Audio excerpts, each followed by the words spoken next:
हमने रेफ की मात्रा का प्रयोग कैसे करते हैं वो देखा है पहले वीडियो में। ठीक है बच्चों, एक बार और दोहराती हूँ मैं। रेफ की मात्रा र का आधा रूप है। जहाँ भी र का आधा उच्चारण होता है वहाँ रेफ की मात्रा का उपयोग किया जाता है। ठीक है बच्चों, और रेफ की मात्रा हमेशा शब्दों के बीच में आती है। ठीक है, जहाँ भी रेफ की मात्रा का उच्चारण होता है तो ये अपने उच्चारण के अगले वर्ण के ऊपर लगाई जाती है।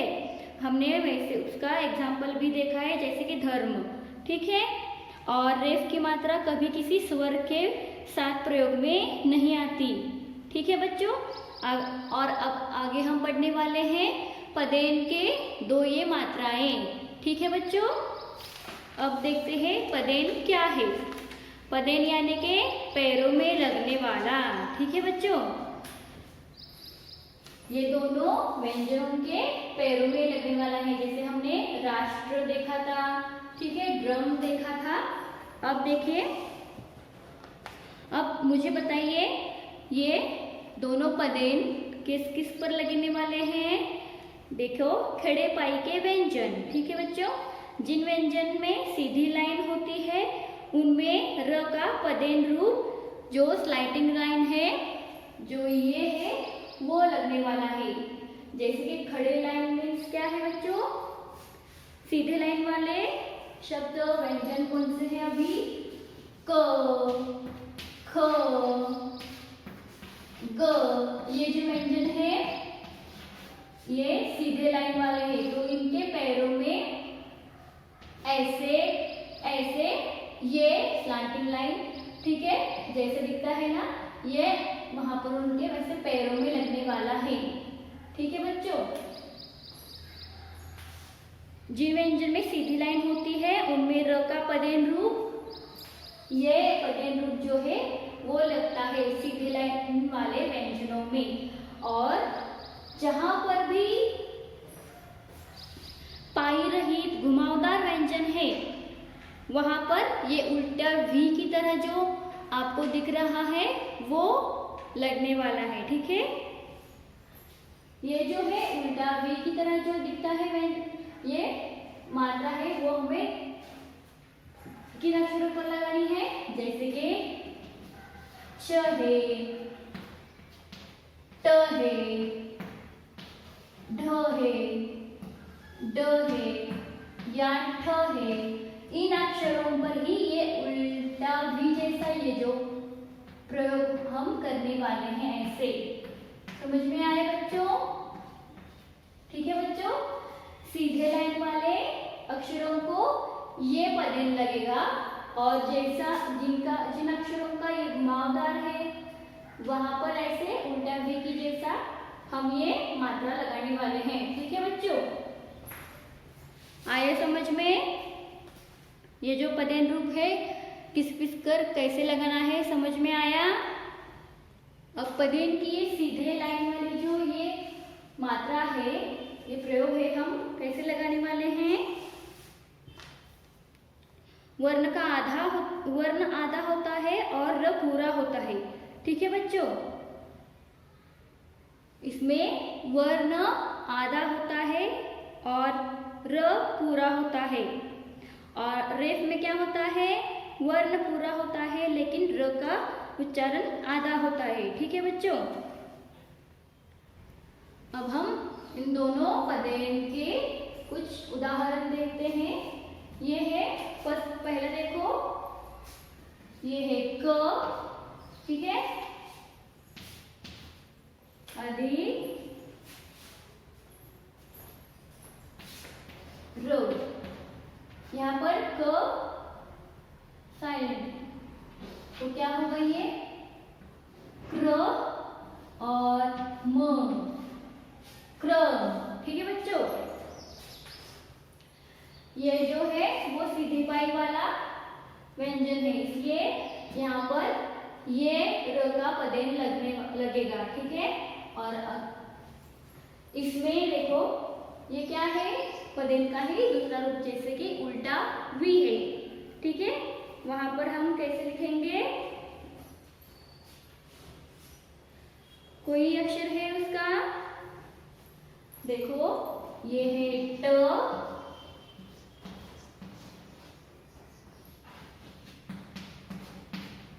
ट है तो हम इस कैसे लिखेंगे, ड्र क। ठीक है बच्चों,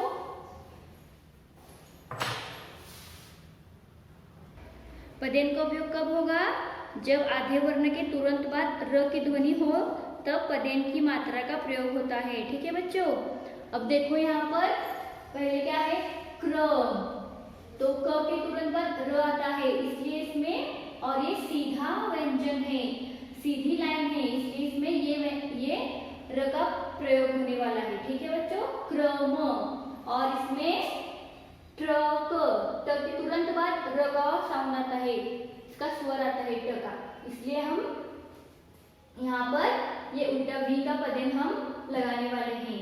ठीक है, जो सीधे लाइन वाले पदेन है, जो सीधे लाइन वाले व्यंजन है, उन्हें हम ऐसा र का उपयोग करेंगे, और जो गोलाकार है जो व्यंजन, वहां पर हम ऐसा उल्टे वी की तरह ये पदेन का उपयोग करने वाले हैं। ठीक है, समझ में आया बच्चों?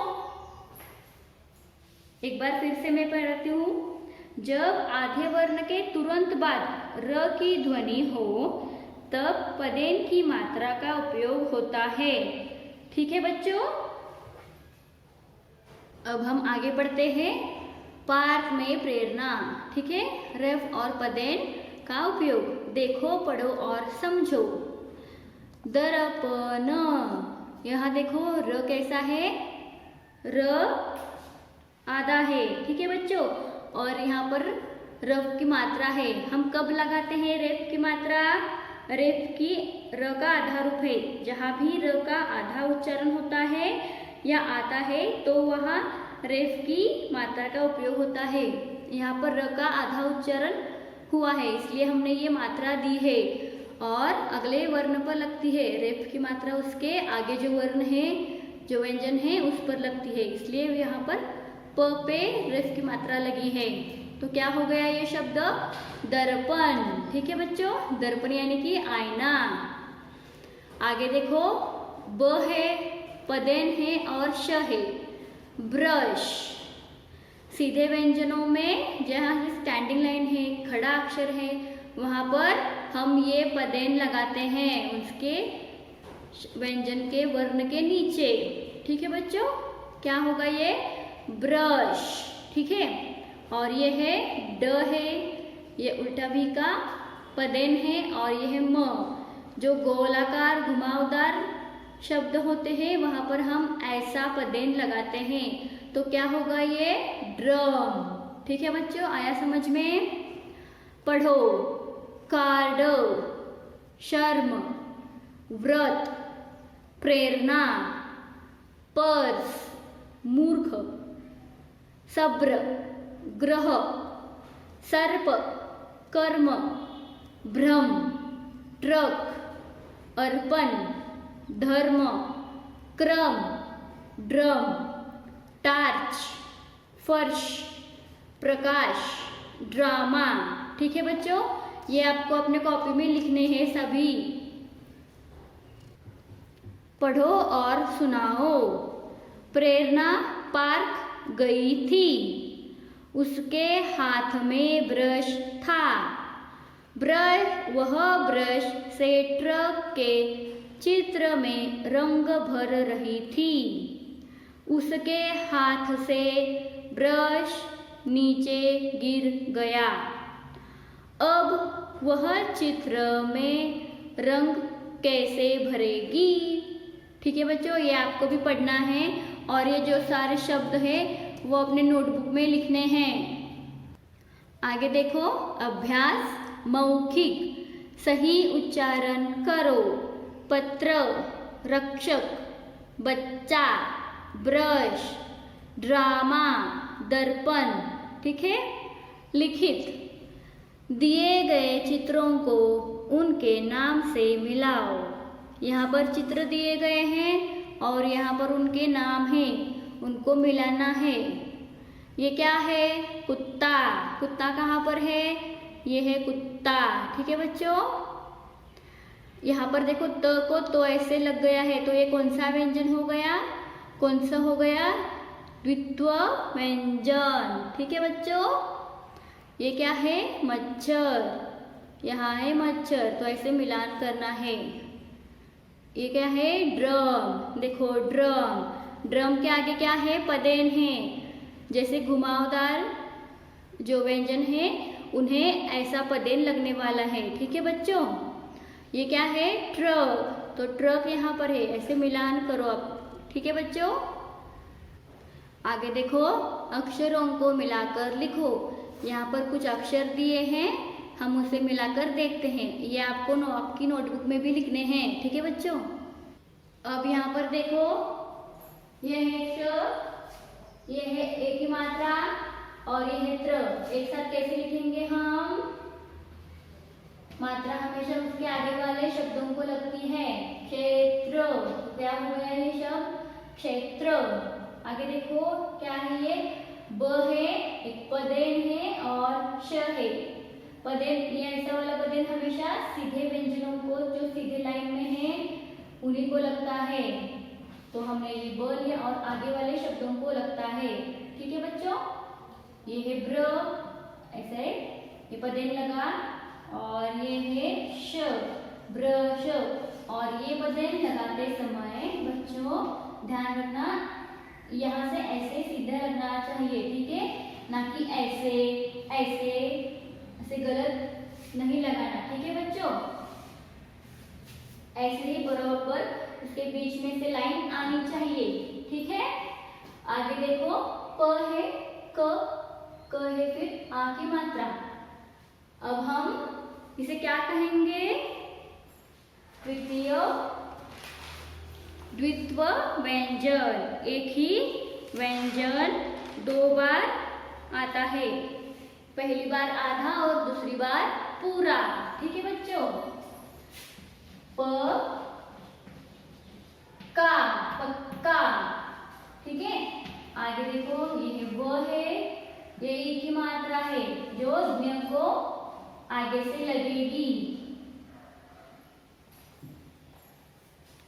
ठीक है बच्चों, ये क्या है, व है, ये है ई की मात्रा जो व को आगे से लगेगी, वी, ये हो गया ज्ञा, है न, इसका हमें क्या बोलना है, ज्ञा बोलना है, विज्ञान। ठीक है बच्चों, आगे है प है, आ की मात्रा, और ये है रेफ। ठीक है, रेफ कहाँ लगेगा, व्यंजन को, अपने अगले वाले व्यंजन को लगेगा, यानी कि क को रेफ की ये मात्रा लगेगी, पार्क। आगे देखो, क है, ये है ऊ की मात्रा। ठीक है बच्चों, यहाँ पर त है, आधा है, और ये तो उसको पूरा लगेगा, कुत्ता।